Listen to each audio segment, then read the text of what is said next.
Thanks for joining us on Beyond the Sermon, the podcast of First Methodist Church in Collingswood, New Jersey. On this podcast, the goal is not just to share our sermons, but to go beyond the sermon and talk about what we're learning and what God is doing in us and in our community. The sermon you're about to listen to comes from our Summer 2023 series, Living Stones. In this series, we're looking at who Jesus is calling us to be as he builds us into a spiritual home. You can find more information about our church at fumccollingswood.org. Thanks for joining us for this conversation. All right, Jeremy. So in your sermon on being married to Jesus and what that looks like and being faithful to our vows, you were talking about horror movies and zombie movies. Do you remember the time you tried to convince me that Jesus was a zombie? Yes, absolutely. That there are, I believe, 3 zombies potentially. No, there's a 4th because I think later in Acts, the apostles raised someone from. When the guy that falls out the window. Yeah, Eutychus. Yeah, so there's 4 in the scripture. We got Lazarus, we have the little girl, and Jesus, and then that guy that fell out the window. There's more than that. Yeah? Yeah. There's a boy Jesus raises. The funeral procession is going down the road, and the woman's weeping, and he just reaches out and touches the little boy. Yeah. Oh man. So the way this all started was, I had a Walking Dead T-shirt, and I got in trouble for wearing it at church once. And I was like, if anything, this is representative of those that have been raised from the dead, the living dead. Like, isn't that what we celebrate? That he was dead and then he was living afterwards, which makes him the living dead. Except that he's not really dead. Yeah, and he's not continuously decomposing and all that kind of stuff. I set you straight. Zombies. Yeah. But there are some more niche zombie movies where they're like more functional and they don't deteriorate afterwards. But just for the record, Jesus, not a zombie. Still up for debate. No. He defeated death. He's no longer dead. He's just alive. Didn't zombies defeat death by moving again? No, but they were still dying. You're right. For I would say 99% of zombie and how they're mainly portrayed, you were correct. Yeah. You win. Yep. That's all I need to hear. Arguments. Even if I don't believe in what I'm saying, I like winning arguments. Yeah. When it's not important stuff. I want to learn, but when it's something like this, I can fight you. And tell us a little bit more about your time in Colombia. How long were you there? And you mentioned just kind of briefly what you did, but I lived there for roughly 2.5 months, evenly split between Medellin and Chicorodo, where Carlos lived. And so I went to Chicorodo, lived with his family, and he worked, at the time, he was working at the Compassion International Center. And every day I just went in and said, how can you use me, God? And the first week was clerical work. I was just inputting stuff in Excel and Word in their office area with things that I could understand with my not as fluent Spanish as it is now. And then some days I'd help cook the kitchen food and clean up after the kids ate, or help them do, like I said, taught English class, taught musical instruments. I learned the saxophone so that I could teach the saxophone because they were like, we have this saxophone that was donated and we have a kid that really wants to learn, but no one to teach him. Wait, so how'd you learn how to play the saxophone? So I call up all the music teachers I know. And the hardest part of playing the saxophone is making a clear sound with the reed and the way your mouth is set up. But the doing full notes, A, B, C, D, E, F, G, doing all of those is the exact same setup as the recorder. And so if you can play a recorder, you can play the saxophone. You just ignore all the smaller buttons for sharps and flats, and you can do any basic song. So I essentially taught him how to make a clear sound, and then I taught him how to look up on this website at the center basic recorder notation so that he could then apply it to. So we learned Amazing Grace and Happy Birthday were the songs that we learned, and then he took it from there. And so there you go. Really nice. And so that was really interesting to see how much Compassion International does. It's a very well-rounded program where it helps with schools, helps with after-school programs, helps feed them, but every center is connected with a local church. And so people from the church are involved there. They get the kids involved at the church. And Carlos and his entire family came to Christ because of Compassion International. And so to see a completely unchurched family now be a very involved family in the church, thanks to Compassion International, is just a testament to how good of ministry they're doing. And so Medellin was a little different. I ended up teaching pizza making classes. I arrived and they were like, oh, you're going to miss pizza classes. We used to have them, but then the teacher, can't do it anymore. And I was like, well, I took Italian cuisine class. And so the only thing I messed up my first week was a complete dud because I didn't know that when you're in elevation change, it changes how bread rises. And how much water you have to use. And So we had flat, doughy, horrible pizza the first week. Because I was going off my New Jersey 100-foot elevation, not Medellin, like 4,000 feet elevation or whatever it is in the Andes Mountains. And Andes? Sure. Yeah, Andes. Yeah, in the Andes Mountains. And but it was really neat because it's not just it's a fun activity. It helps teach them skills for being in the workplace, of working in restaurants, but it also feeds them for that day. And so that was just such a blessing, and to be a part of both communities. I had my own apartment in Medellin, and so I was maybe half-mile from the Compassion International center there, and built so many amazing relationships and really got involved there, and I took the necessities. I took a skateboard, and they have an amazing transit system, and they had 14 skate parks, and I was determined by the end of my month there that I would have visited all the skate parks. Well done. I did, and it was quite a blessing. Yeah, and my mom got to visit. My cousin got to come down and visit, so I got to share that with all them. And eventually, a year or two later, I got to take Rebecca down to meet everyone and see everything. So while you're there the first time, you were telling the story about God speaking to you and saying, you're going to live here. Yeah.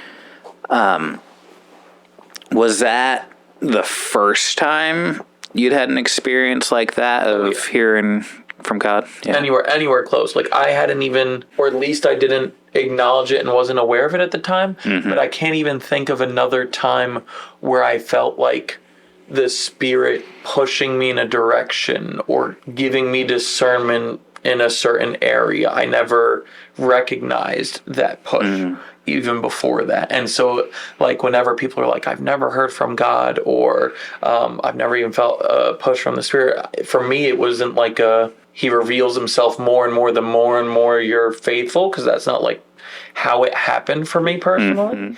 It was just like out of nowhere. And at that point, like I recognize now, until I lived in Colombia, I did not trust God with my day-to-day. I trusted him with the big things. Sure. I recognized him and I loved him for those big things, but I didn't put my day-to-day in his hands. And so to see the fruit of doing that for 2.5 months, I grew and matured in so many ways. It was almost unrecognizable when I got back and started dating Rebecca. That it was just completely different. And that was when upon reflection, that's what I narrowed it down to, was the constant reliance on God. And it all started with him speaking that one thing and then me trying to figure out the answers to what that looks like. And so I can only think of maybe one or two other times since. That was 2016. Okay. That like it was that distinct of a like sentence or question or whatever it might be, even though I'm now way more aware of being pushed in different directions and leadings and him opening doors and the things, seeing him at work. But to have that, and it's one of those things where for me it's just, I'm blessed that it happened once in my life. I don't make it okay, God, you haven't talked to me in 3 years. Like people, but like I'm sure people that have gone through longer seasons or have never heard that. Sure. I don't think it should be like anticipated if I'm a good enough Christian, then God should want to speak to me directly in that way to help me going. Because I think if you're faithful, then you're listening to so much of what he's already told us to do as his people.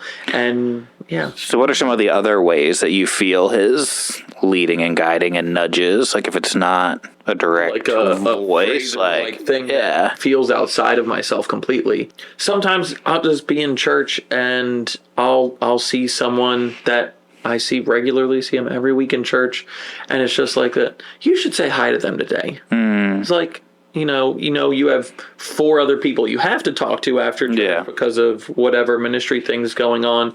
But even if it's just a quick hello, you should say hi to that person. And sometimes it leads to a very fruitful, in the moment conversation that was well needed for them. Sometimes I don't know the fruit of what that would have done or needed, but just like being faithful to that. Yeah, you should do that. Make that important to you, even if you don't understand why it's important right now with everything else going on.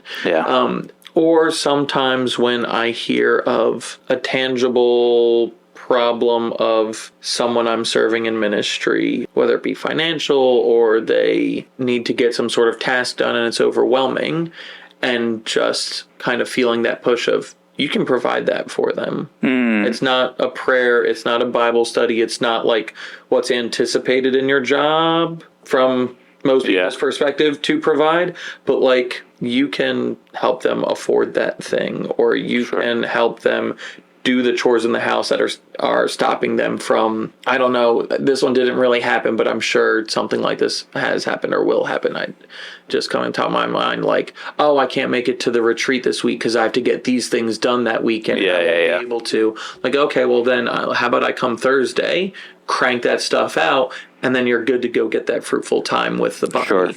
And so it's sometimes I naturally want to do it, and other times it's like, God, I'm busy. I've got my own chores to do before I go on the retreat. But I don't want to do someone else's chores when mine are piling up. And so it's one of those things where the more it's out of my natural desire or like outside of that, but I still feel like I should really do it. That's usually when I know it's more of the Spirit kind of guiding me. And obviously it would reflect what God would want us to do. I'm not feeling guided to do horrible atrocities. Right.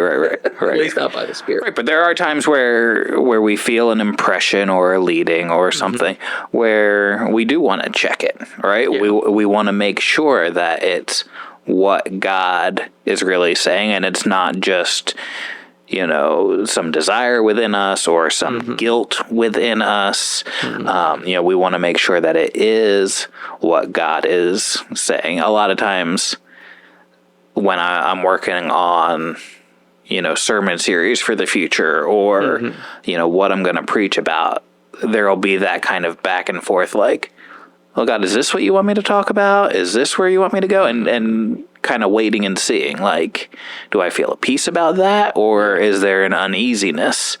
Because there are some times where I want to preach a certain topic or idea, and God says no, like that's not. And this Sunday is a perfect example of that, where I haven't preached for a while. As requested by the people, and get out of here.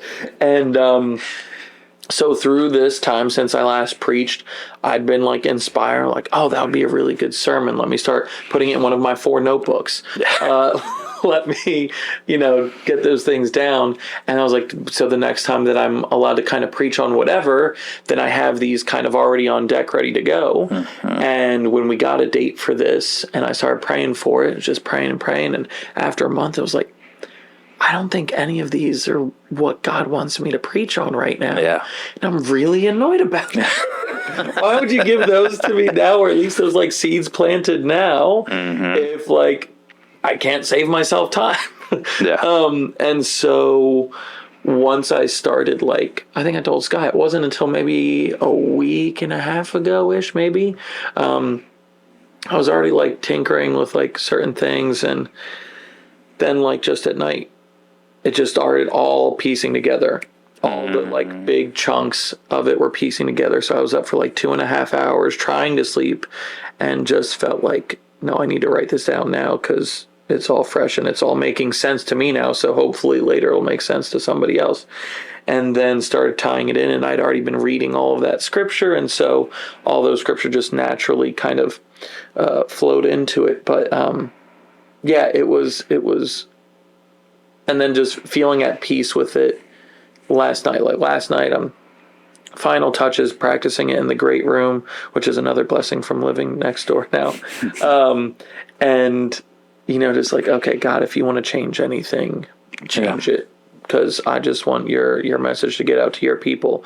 And so as you were praying, doing the pastoral prayer in the sanctuary, I just felt like, oh, I need to, I forget the one section. Earlier on in the Colombia section, I expanded on something that wasn't in my notes. And then also the whole tan line of the wedding ring thing came to mind for that one section. And I was like, I'm not prepared for that. Where do I, okay. And I'm like kind of scrambling in my mind. I'm like, but I feel like this needs to be added. It's not just like, oh, I wish I'd done that. And, oh, well, maybe if I ever do this sermon again and, you know, that, you know, I could throw that in there. And so that's why actually when I got up there with all my stuff, I was settling in because I knew I'd forget my stuff in my chair and leave it in the church forever if I didn't take it with me. But also I was scrambling, looking around for a pen because I wanted to make 2 notes and like the little blocks to remember to do the additional stuff. And there was no pen up there. And I was like, okay, God, it'll be fine. It'll be fine. And so just little things like that, just being faithful, where I felt like my desire was to do what I'd already practiced and been done with and move forward. But that's not where I felt like I was being pushed by the Spirit during the service. And so, and I think that the wedding ring thing really connected even me more to what I was talking about. And so I was really, really happy with having God lead me in that. And you were talking about how when we as the bride of Christ, the church as the bride of Christ, we make a vow similar to a bride and a groom making a vow to one another. And it's a total vow, right? It's a whole, it's everything, right? It's got to be wholehearted. It's not 50 weeks out of 52. It's not, you know, everything but this weekend on the side or whatever. It's everything. In your experience in the church, Big C Church, not just our congregation here, what are some things that you see people still trying to hold on to as they're trying to say yes to God? Ooh, Big C Church. I think potentially one of the most dangerous ones in all the things that were listed in the beginning of Ephesians 5 is greed. I think that in America we have in general, we have so much, and yet I've rarely met people that truly acknowledge how much they have, and therefore they don't think it's an overabundance compared to others in the world, because we're only comparing to our immediate surroundings. And as long as you can see someone with more, then you don't have very much. And so I think that's one of the things where I've seen a lot of, this is mine, I've earned this, I've worked for this, this is mine, and if I have excess, then I will give away of that excess. Versus you might have excess, you just don't consider it excess. And there's someone that could probably really use what that excess is.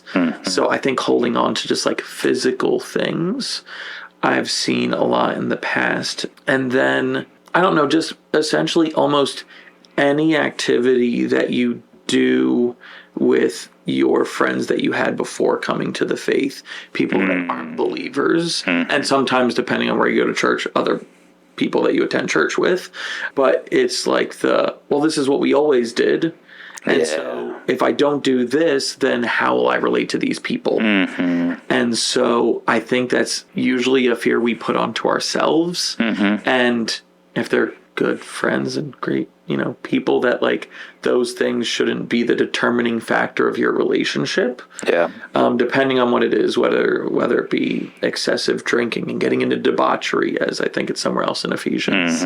I don't know, I think excessive expenditures on things with friends of, well, when we go out, we work so hard all week, and so we've earned this, we're gonna, go all out, and it's like a celebration of every weekend or every month instead of like birthday, you know what I mean? Like it's not, we're just celebrating life, and yet it's just like constant resources being used towards that. And that's where I use very vague terms of excessive, because that will look different for every single person. I'm not trying to judge on how much you spend on a dinner or a lunch or a night out with friends or whatever. But I think if you pray and you check your hearts before certain expenditures, that God might point out that it might be a little excessive for you. Yeah. Not for everybody. For you, even right now, right? Yeah. Because at different points in your life, you might get a different answer. Me going to Outback, me affording that on my own as a teenager, even like in the early college, that's a big night. That's a huge night. I didn't realize that there were steaks out there that I didn't need steak sauce on until much later.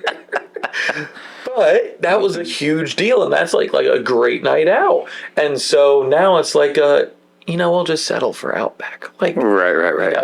I don't think any Australians really been there, but we'll go. We're now like, there's other places might be comparably priced, but like local mom and pop shops that do way better food that we can go to. And Outback doesn't seem as big of a deal and as excessive as of an expense as it once did. That helps. Yeah. Now you, sir, I'm going to flip this around because I'm not used to being on this side of the podcast. I was waiting for that. It's been a few months.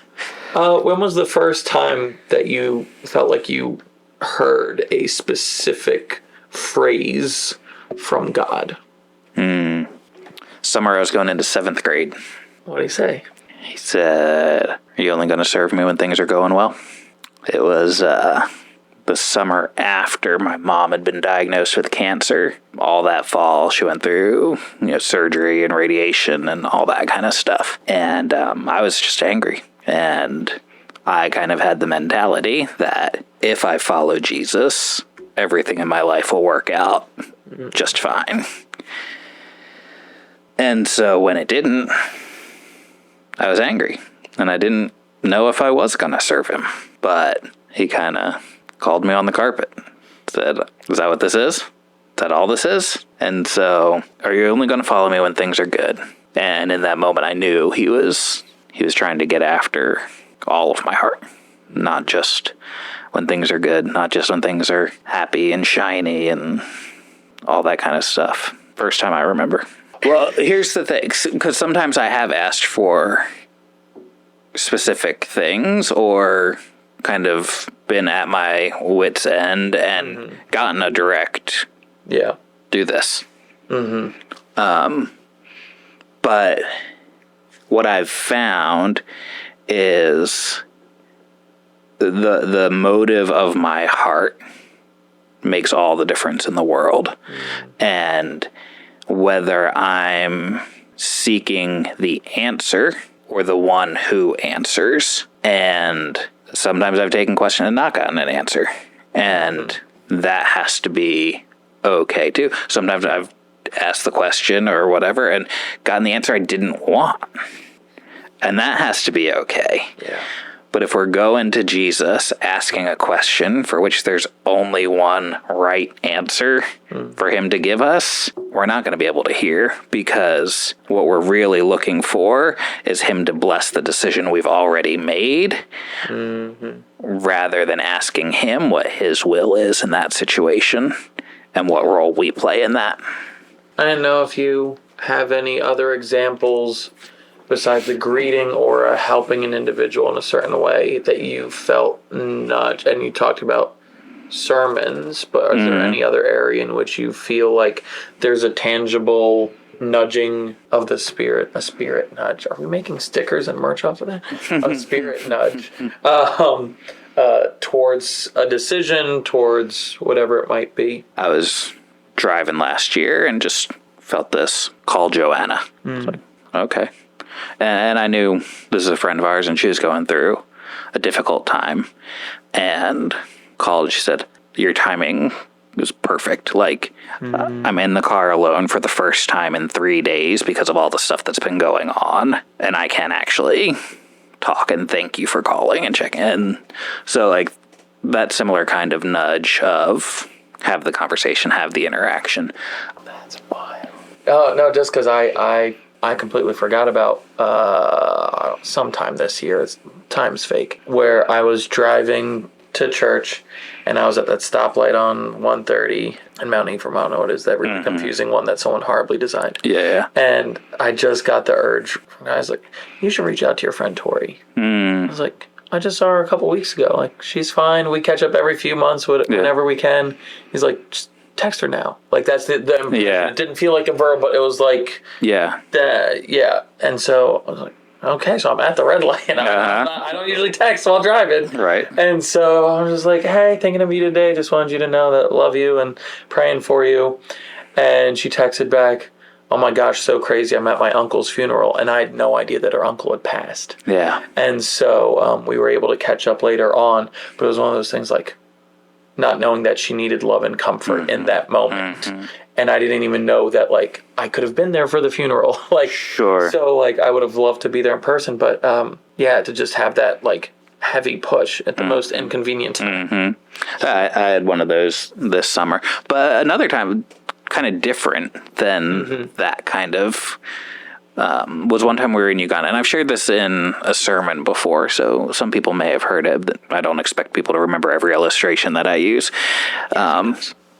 But we were in Uganda, and I was supposed to go on a training, and our car was doing this funny thing where when you pressed on the gas, it would stall. And couldn't figure it out, banging my head against the wall practically to try to get this up and going so I could go to this training that we had scheduled. And just got so frustrated, and finally just sat down, took a drink of water. I was like, God, I don't know what else to do. Like, I guess we have to cancel. I can't do this. Yeah. And he said, check the air filter. I already checked the hose to the air filter. Check it again. And that was it. But it was like that specific and that direct. And that was exactly the problem. There was cracks in it, and extra air was getting in to the fuel mixture. And wouldn't let the car go. So wrap that up in duct tape.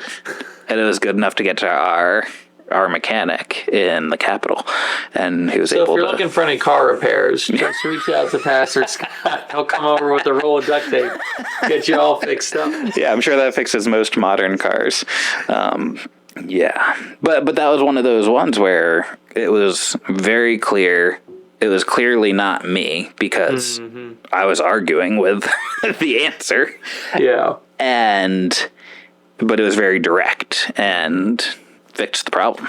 And I think the overarching, I would hope, takeaway that people get from this is that whenever if and when you ever hear from God with, like, directions on something, and especially if it goes against your desire, are you going to be faithful to what he says? Yeah, because it's when we listen to those little nudges that he starts to give us more. He says that those who are entrusted with little will be entrusted with much. And it's those things where, like, God doesn't look at a man from the outside, but he knows his heart. And so if you're in a place in your walk, and I'm not saying listener, like, I have friends that have left the faith, and they're like, well, if God just did this, then I'd be good and I'd be the best Christian ever.